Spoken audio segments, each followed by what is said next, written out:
हरे कृष्ण। मैं हूं आचार्य मनीष और आज हमारे साथ युवा चेतना में एक अपनी अलग स्थान पहचान बना चुके, लोग उन्हें समाज सेवी के रूप में भी जानते हैं, और एक सफल व्यापारी श्री सविंदर सिंह भाटी जी मुर्शदपुर से, जो आज पूरे एनसीआर में, पूरे गुर्जर समाज में अखिल भारतीय महासभा के उपाध्यक्ष के रूप में आप पिछले महीनों में आपका चुनाव हुआ है, आप चुने गए हैं, आज हमारे साथ में हैं।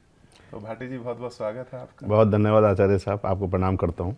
जी, आइए जानते हैं कि जीवन में जब आदमी सफलताओं के नज़दीक पहुंचता है तब क्या क्या उसके लिए चुनौतियां आती हैं, क्या क्या जीवन कहाँ कहाँ सरल होता है।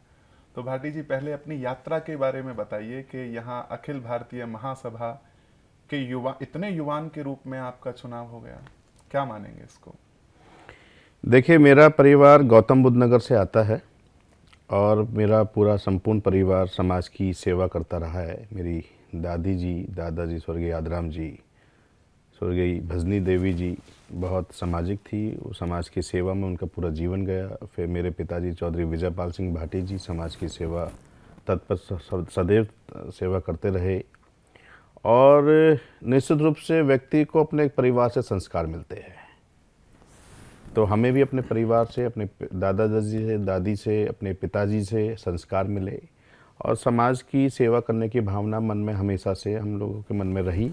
उसी भावना के तहत समाज की सेवा करते करते अखिल भारतीय गुर्जर महासभा के लोगों को निश्चित रूप से लगा होगा कि उनको समाज में सेवा करने का उन्होंने लगा कि अच्छा कर सकते हैं, तो उन्होंने मेरा चुनाव किया और मैं समाज की सेवा करने के लिए इस महासभा से जुड़ा।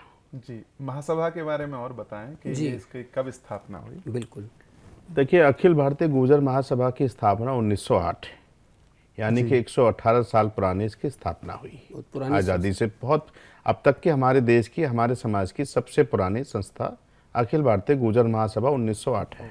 कैसी ये संस्था है? मतलब राजनीति से प्रेरित है या समाज सेवी है, किस तरह का? देखिए, ये संस्था जो है समाज के पिछड़ेपन को दूर करने के लिए, समाज की कुरीतियों को ख़त्म करने के लिए, समाज को आगे बढ़ाने ले जाने के लिए, समाज को शिक्षित करने के लिए, समाज को संगठित करने के लिए, समाज को संघर्षशील करने के लिए उसका उद्देश्य के साथ बनी थी, जो निरंतर रूप से 118 सालों से समाज के बीच में, समाज के लिए काम कर रही है लगातार।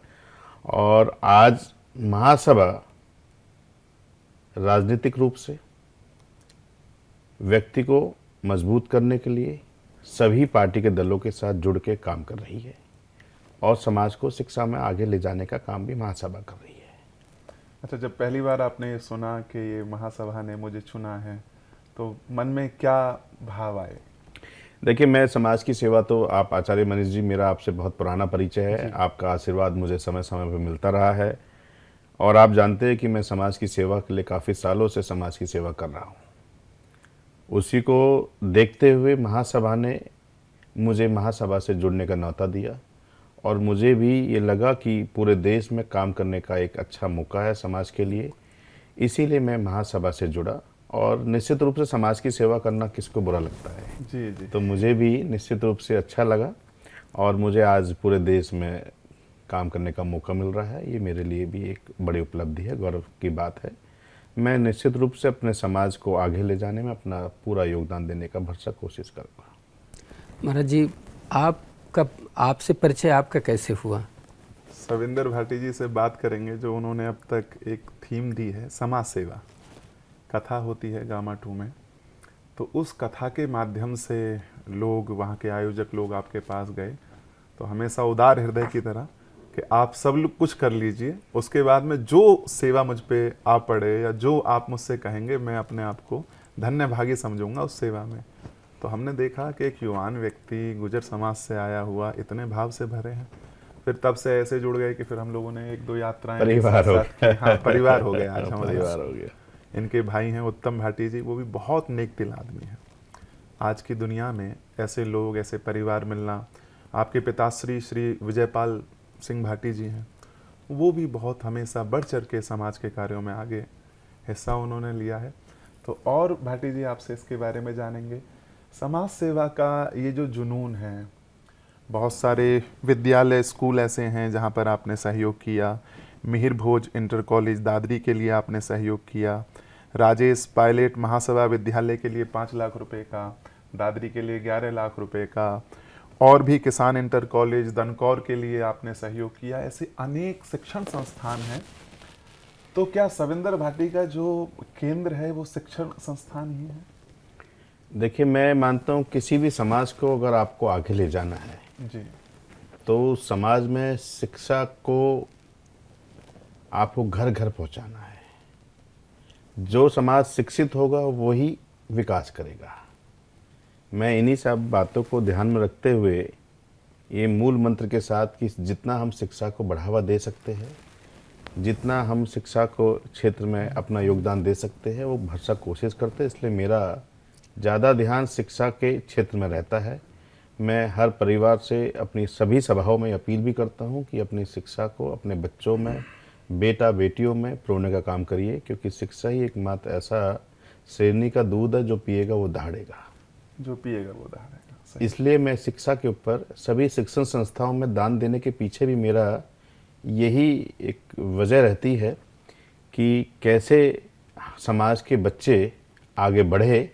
तो ये जो मैं आपने जिन कॉलेजों का, इंटर कॉलेजों का नाम लिया है, ये सब समाज की संस्थाएं हैं। जी और समाज की संस्थाएं समाज के लोगों के द्वारा की गई मदद से चलती है।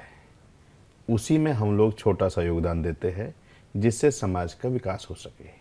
इसलिए इन शिक्षण संस्थाओं पर हम लोग ज़्यादा जोर देते हैं। बहुत सुंदर। कहते हैं किसी को भोजन कराने से या कपड़े दे देने से या और किसी तरह का सहयोग करने से वो तो क्षणिक होता है, लेकिन अगर किसी को आपने एजुकेशन दे दी, शिक्षा दे दी, तो आपने उसका ही नहीं, उसके परिवार का, उस गांव का, पूरे समाज का विकास निश्चित रूप से पीढ़ियां संवर जाती हैं। बिल्कुल ठीक कहा। मैं इसी वजह को मानते हुए इन शिक्षण संस्थाओं में अपना भरसक कोशिश करता हूं कि जितना मुझसे हो सकता है योगदान मैं करने की कोशिश करता हूं। और यही नहीं, पूरे समाज जहाँ जहाँ हमारे लोग हैं, मैं वहाँ सब जगह कोशिश करता हूँ। पर सर, एक प्रश्न है जो आज की डेट में पूरे देश के अंदर कौंध रहा है, खौल रहा है, खासकर सनातन प्रेमियों के मन में, कि हमारी जो शिक्षा है, ये जो मैकाले की शिक्षा है, वो हमें जॉब तो दे रही है, पैसा तो दे रही है, लेकिन हमारे संस्कार जो हमारे सनातन संस्कार थे वो कहीं विलुप्त होते जा रहे हैं, नष्ट होते जा रहे हैं। और आज का आधुनिक समाज गिर रहा है, पतित हो रहा है, परमात्मा की ओर नहीं जा रहा, अपने बुजुर्गों की ओर नहीं जा रहा। जो स्तंभ थे जीवन जीने के, उन स्तंभों को छोड़ रहा है और गिरता चला जा रहा है। इस पर आप कैसा सोचते हैं, क्या करना चाहिए? देखिए, निश्चित रूप से आधुनिकता ने, पश्चिम संस्कृति जो हमारे देश में एक क्रूति के रूप में फैल रही है, ये निश्चित रूप से हमें अपने देश की संस्कृति से दूर करने का काम कर रही है। और एक दिन हम जिस पश्चिम संस्कृति को अच्छा मान के अपना रहे हैं और जिसकी वजह से समाज में हजारों कुरीतियाँ फैल रही है। आज आप देखिएगा कि पहले परिवार जॉइंट फैमिली के रूप में साथ रहना पसंद करते थे। माता पिता की सेवा करने के लिए पुत्र हमेशा सदैव अपने माता पिता के लिए अपना जीवन न्यौछावर करने की कोशिश करते थे। लेकिन आज पश्चिम संस्कृति ने मजबूर कर दिया है, परिवारों की श्रृंखला खत्म कर दी है, अलग अलग रहने की प्रवृत्ति बढ़ गई है। बिल्कुल। आज माता पिता वृद्धाश्रम में समय काट रहे हैं। जिन माँ बाप ने अपने बच्चों को पालन पोषण करके उनको एक योग्य व्यक्ति बनाया, और इस पश्चिम संस्कृति ने उनको वृद्धाश्रम में रहने के लिए मजबूर कर दिया है। तो निश्चित रूप से हम लोगों को अपने भारतीय संस्कृति में वापस आना पड़ेगा। इसीलिए सनातन को हम लोग जोड़ देते हैं। और जिस तरह की मुहिम पूरे देश में सनातन की चल रही है, आप देखिएगा भारतीय संस्कृति वापस घर घर में लौटेगी। और ये जो पश्चिम संस्कृति एक दीमक की तरह हमारे घरों में घुस गई है, इस पे हर परिवार काम करेगा और इसको यहाँ से जड़ से उखाड़ के फेंकेगा। मैं ये मानता हूँ कि हमारे भारतीय संस्कृति से अच्छी कोई संस्कृति पूरी दुनिया में नहीं है। और जो परिवारों में हमारे यहाँ परिवार प्यार था, वो पूरे दुनिया में कहीं नहीं है। बिल्कुल। आज जो विलुप्त हो रहा है, हम उसको विलुप्त नहीं होने देंगे। आज का युवा भटकने के बाद दोबारा से अपनी भारतीय संस्कृति की तरफ आकर्षित हो रहा है। मैं ये मानता हूँ कि सभी लोग मिलकर भारतीय संस्कृति को आगे बढ़ाने का काम करेंगे। भाटी जी ने एक बहुत अच्छी बात अभी आपके सामने कही, हम प्रयास करेंगे।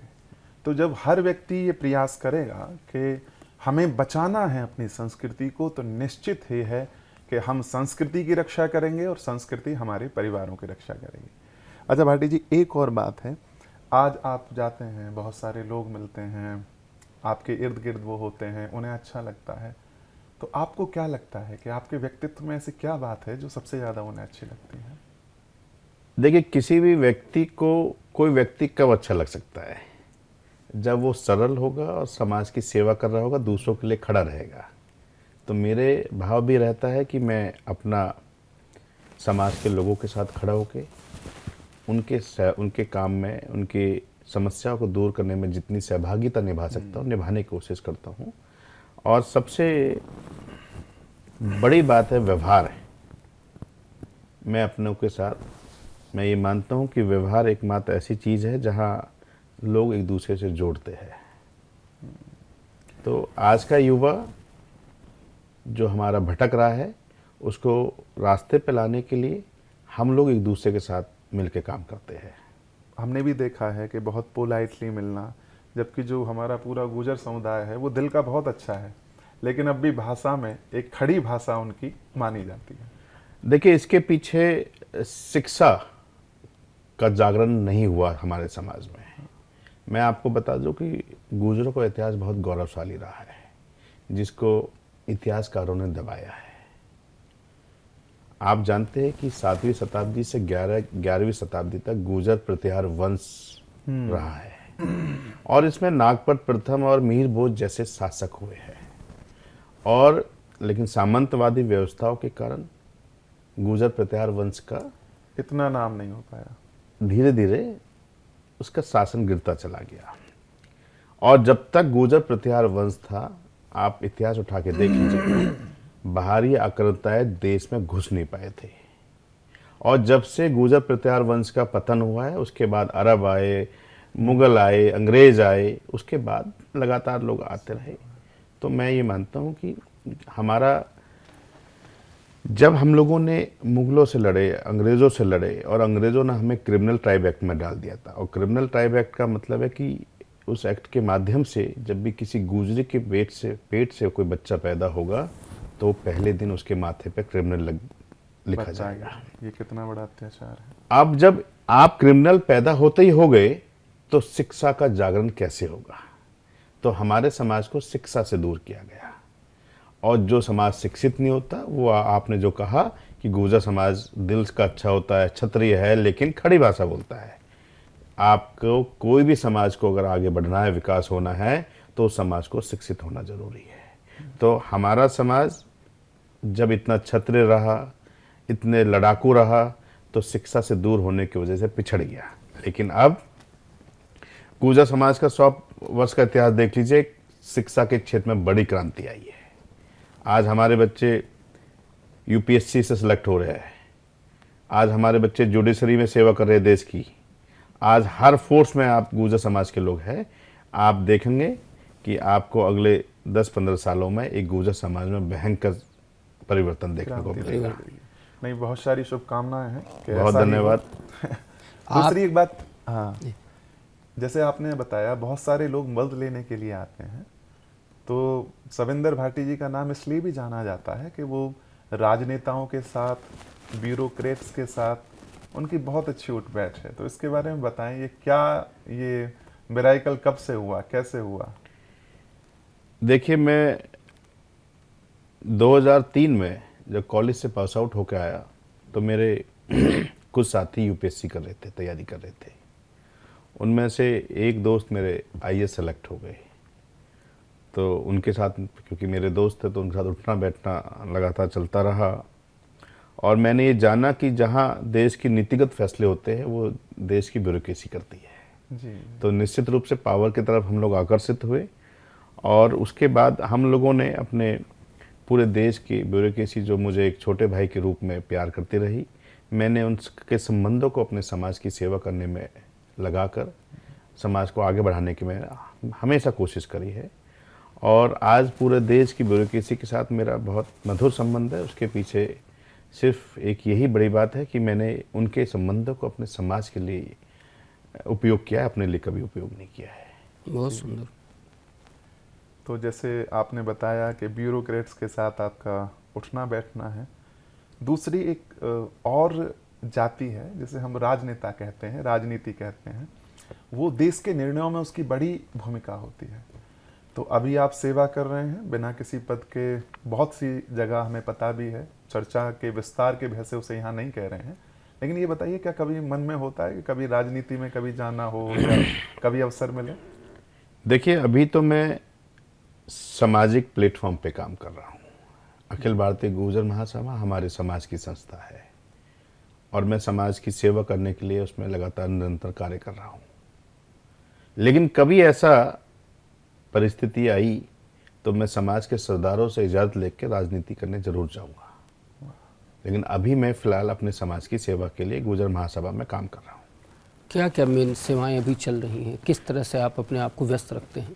देखिए, अभी हम महासभा के माध्यम से पूरे देश में अपने समाज में शिक्षा का जागरण कर रहे हैं। जो समाज हमारा बिखर गया है, हम उसको संगठित करने का काम कर रहे हैं, और जो समाज संघर्ष करना भूल गया है उसको संघर्षशील करने का काम कर रहे हैं। हम अपने 3 संकल्पों के साथ महासभा घर घर जाके इन पे काम कर रही है। हमारे मेन 3 संकल्प है।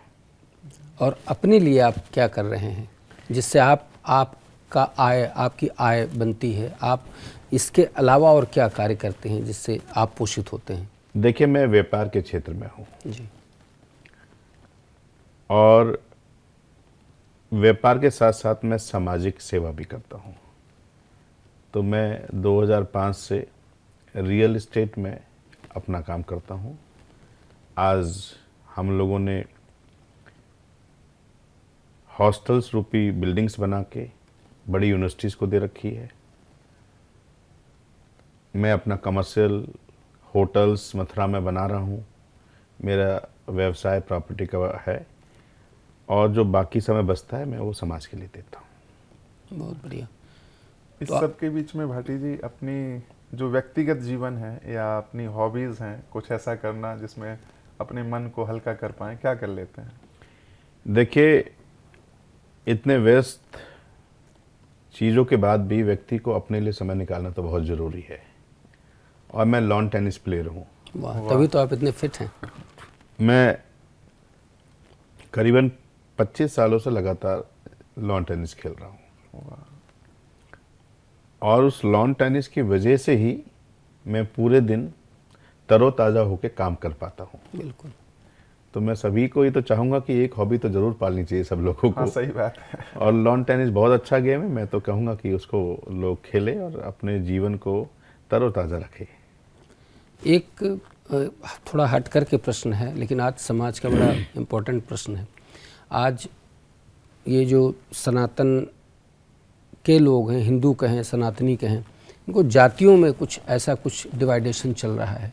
तो ये क्या है? कहीं ब्राह्मण तो कहीं क्षत्रिय तो कहीं, इसके पीछे की मंशा क्या है और इसका हल क्या निकलेगा? देखिए, ये सब मैं ये मानता हूँ कि हम सब सनातनी हैं और ये जातिगत चीज़ें सिर्फ राजनीति के लिए है। राजनीतिक महत्वाकांक्षा है, जातियों में बांटती है व्यक्ति को। बहुत जल्दी ये जातिगत चीज़ें बंद हो जाएंगी। हम सबको सनातनी, एक सनातनी पे रहना है। आज ब्राह्मण, क्षत्रिय, जाट, गुर्जर, वैश्य, ये सब जातियाँ निश्चित रूप से समाज में राजनीति की भेंट चढ़ती जा रही है। हमें इससे बाहर आना पड़ेगा निश्चित रूप से, मैं ये मानता हूँ। आप भी तो सिर्फ गुर्जर के लिए ही कार्य कर रहे हैं। देखिए, मैं अपने समाज का जागरण कर रहा हूँ। मैं राजनीति नहीं कर रहा समाज की। मैं समाज में शिक्षा का जागरण कर रहा हूँ, समाज को एकत्रित करने का काम कर रहा हूँ। मैंने कहा राजनीतिक महत्वाकांक्षाओं के व्यक्ति सनातनी व्यवस्थाओं से दूर कर रहा है। मेरे शब्दों पे ध्यान दीजिएगा। नहीं, बिल्कुल।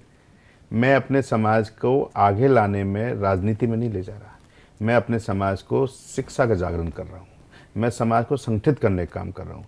मैं सर्व समाज के साथ भी हूँ, लेकिन अपने समाज को, जो पिछड़ा समाज हमारे लोग कहते हैं और पिछड़ा समाज जो अन्य समाज हमारे समाज को कहते हैं, आपको ही मैं बताते हुए मुझे गौरव हो रहा है कि हमारा गुर्जर समाज देश की आज़ादी में बड़ा योगदान दिया है।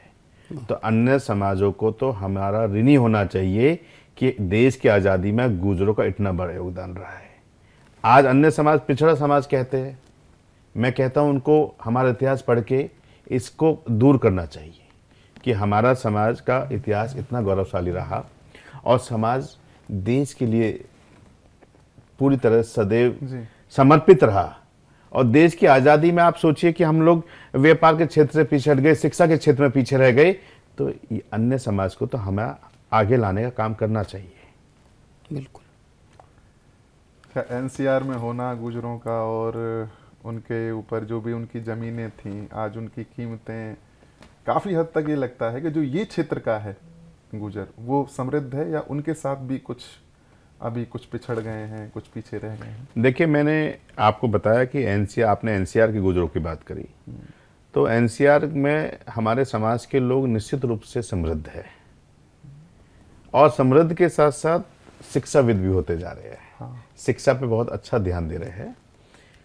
लेकिन अब सिर्फ एनसीआर के लोग नहीं, पूरे देश में मैं आपको बहुत खुशी के साथ बता रहा हूँ कि अभी राजस्थान में आरएएस का रिजल्ट आया है, जिसमें हमारे समाज के 83 बच्चे आरएएस सेलेक्ट हुए हैं। वो भी यहाँ ये कि जैसे हमारे उत्तर प्रदेश में यूपी पीसीएस होता है, ऐसे वहाँ आरएएस होता है।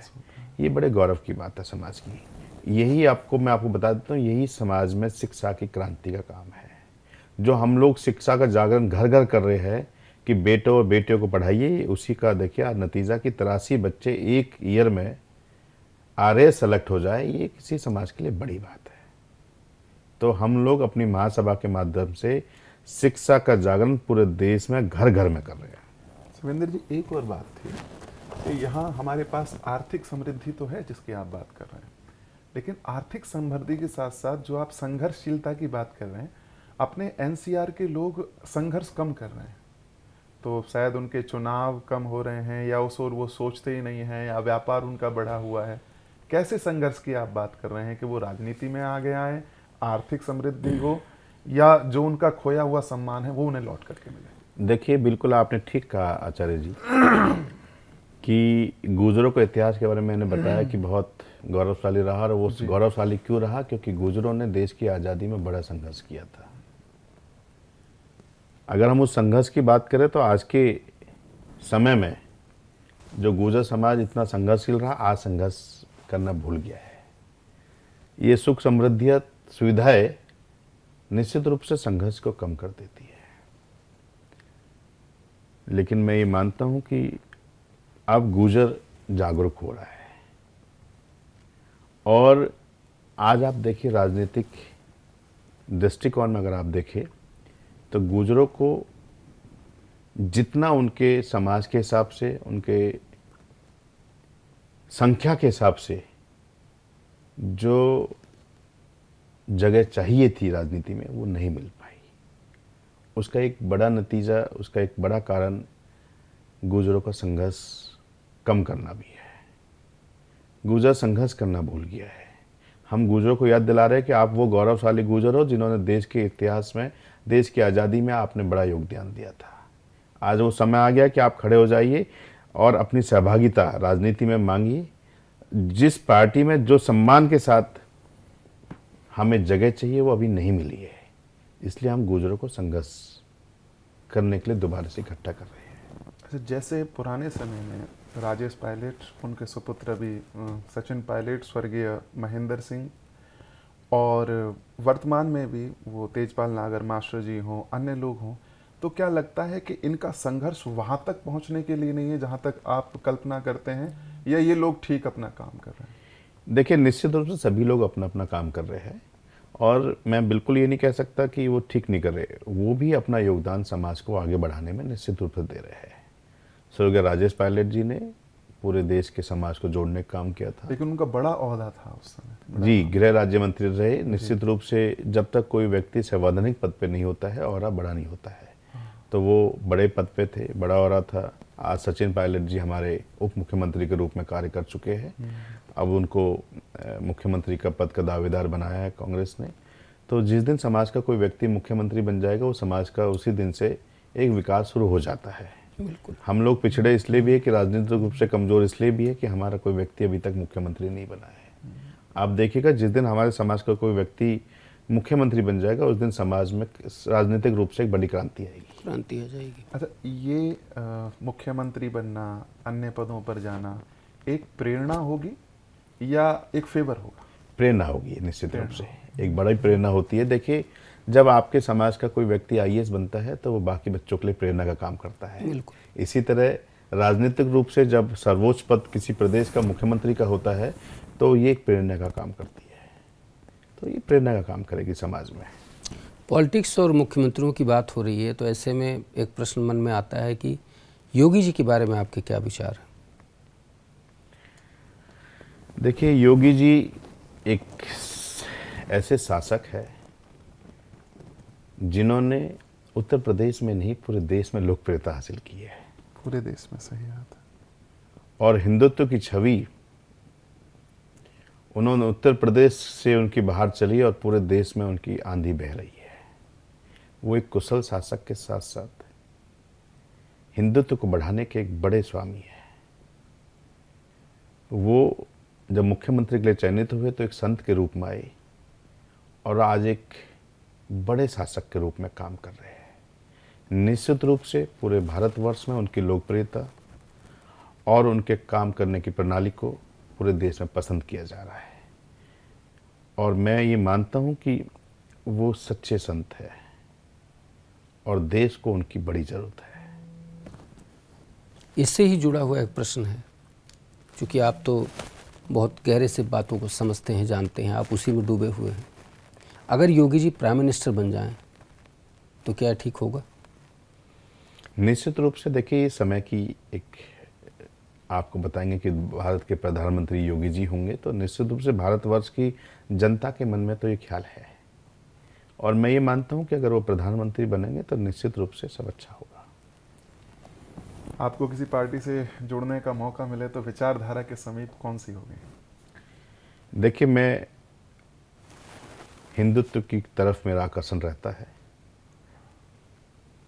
जब भी मैं सामाजिक संस्थाओं से ऊपर उठ के राजनीतिक तरफ जाऊंगा तो निश्चित रूप से जो देश हित में काम कर रही होगी पार्टी, मैं उसके साथ जुड़ूंगा। आपके जीवन के बारे में अगर बात करें तो आप क्या, कौन सी पूजा करते हैं, किन भगवान को मानते हैं, कैसी पूजा करते हैं, धर्म से आप कितने जुड़े हुए हैं, अध्यात्म के कितने और बरसाना गहरे? वृंदावन से कैसा लगा है ये भी पता है? देखिए, मनुष्य जब इस योनि में जन्म लेता है तो ये ऊपर वाले की कृपा से ही आते हैं। और मैं बरसाना वाले राधा रानी जी का बड़ा भक्त हूँ। वाह। ठाकुर जी, राधा रानी जी, इन्हीं के आशीर्वाद से हम लोग अपना जीवन का एक एक पल आगे गुजार रहे हैं। आचार्य मनीष जी ने अभी मेरे बड़े संवेदनशील मामले को उठाया कि आप बरसाना बहुत जाते हैं। वो एक एनर्जी का स्रोत है वहाँ। क्या बात है। और राधा रानी बड़ी कृपालु और दयालु है। उन्हीं की प्रेरणा से, उन्हीं के आशीर्वाद से हम लोग अपने समाज में अपना योगदान दे पा रहे हैं, अपने परिवार को चला पा रहे हैं। और मेरा निष्ठा और आस्था बरसाना या ब्रज में एक एक कण कण में है। वाह। तो वो एक अद्भुत लीला है वहाँ। मेरे मन को सबसे नज़दीक से छूना तो ब्रज ने छुआ। क्या बात है। और मुझ पे बहुत कृपा है राधा रानी और ठाकुर जी की कि उन्होंने मुझे अपनी शरण में ब्रजवासी भी बना के रखा है। बरसाना में उन्होंने मुझे छोटा सा रहने का एक घर भी बनवाया है। तो ये उन्हीं की कृपा हो सकती है। तो महाराज जी भी आश्रम वहाँ निर्माण कार्य प्रारंभ होने को जा रहा है। हाँ, आचार्य जी भी वहाँ ब्रज में अपना आश्रम बना रहे हैं। आचार्य जी लगातार हिंदुत्व और धर्म के ऊपर पूरे देश में काम कर रहे हैं। मैं इनके साथ काफ़ी कथाओं में इनके साथ जुड़ा हूँ, काफ़ी आयोजनों में जुड़ा हूँ, और मैं ये मानता हूँ कि आचार्य जी निश्चित रूप से धर्म का जागरण पूरे देश में कर रहे हैं। बहुत बढ़िया।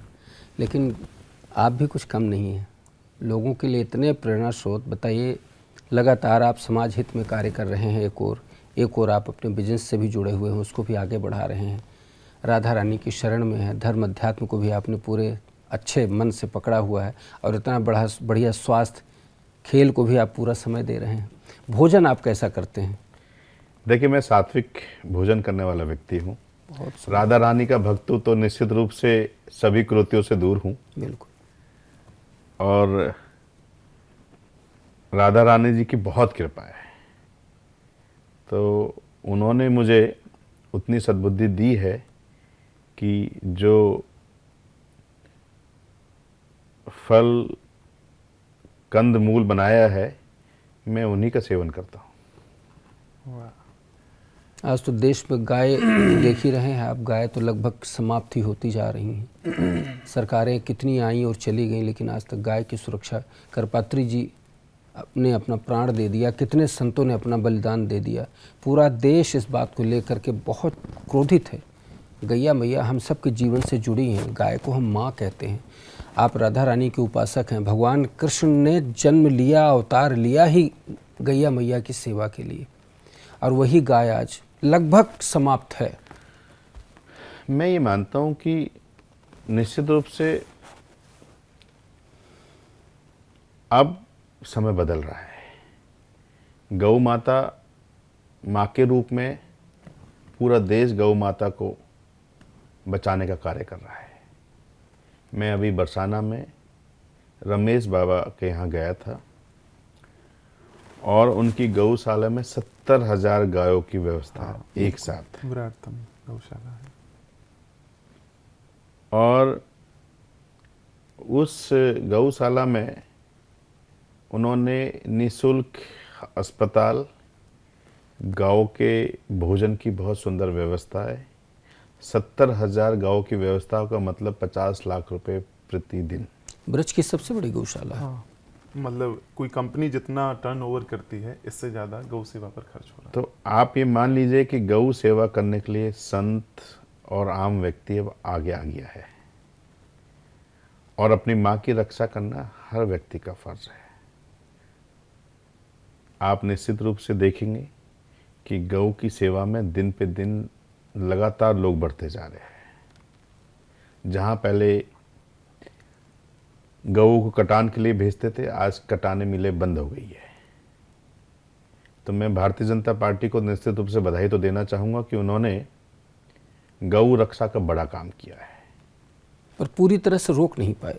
प्रयास जारी है, और कोई चीज़ एक दिन में बंद नहीं होती, पूरा नहीं हो पाती है। और जनमानस जब तक नहीं किसी भी आंदोलन से जुड़ेगा, सरकारें पर्याप्त सामर्थ्यवान नहीं है कि वो सब लोग जुड़ रहे हैं। जनमानस का भाव गौ माता के प्रति माँ के रूप में आ गया है। आप देखेंगे कि बड़ी क्रांति होगी, और निश्चित रूप से गौ माता पे लोग अपना सहयोग देंगे। बिल्कुल। युवाओं के लिए सविंदर भाटी जी क्या कहेंगे? उन्हें कैसी शिक्षा, दीक्षा, विचार, कितना मादक पदार्थों से दूर रहना चाहिए? देखिए, आज का युवा कल के देश का भविष्य है, तो निश्चित रूप से युवाओं के लिए तो एक हमें सबको संदेश देना ही चाहिए। मैं अपने देश के युवाओं से ज़रूर अपील करूंगा कि शिक्षित होइए, संगठित रहिए और संघर्षशील बनिए। शॉर्टकट कोई रास्ता नहीं है, बिना मेहनत कभी सफलता नहीं मिल सकती। इसलिए मैं अपने युवाओं से कहूँगा कि आप किसी भी शॉर्टकट के चक्कर में ना पड़िएगा, पूरी शिक्षा कीजिए। ज्ञान आपके जीवन को आगे बढ़ाने का एक बड़ा मार्ग है। इसलिए युवाओं, मेरे साथियों, आप लोग शिक्षा को घोट के पी जाइए, क्योंकि कल आप देश के सुनहरे भविष्य के कारक हो। तो मेरा अपने सभी युवा साथियों से इन तीनों मूल मंत्र को अपनाने का जरूर संदेश है। संघर्ष करें, शिक्षित बने और आगे बढ़ते रहें। संगठित रहिए। संगठित अवश्य रखें। संघे शक्ति का लोग। एक और युवाओं में एक समस्या आई है कि वो शॉर्टकट तलाशते हुए मोबाइल पे कोई गेम खेलते हैं और अन्य ऐसी समस्याओं में लगते हैं कि वहाँ से धन जल्दी आ जाएगा। देखिए, इस तरह की कुरीतियों की मानसिकता वाला व्यक्ति हो सकता है कुछ समय के लिए आपको ये लगे कि ये आगे बढ़ रहा है, लेकिन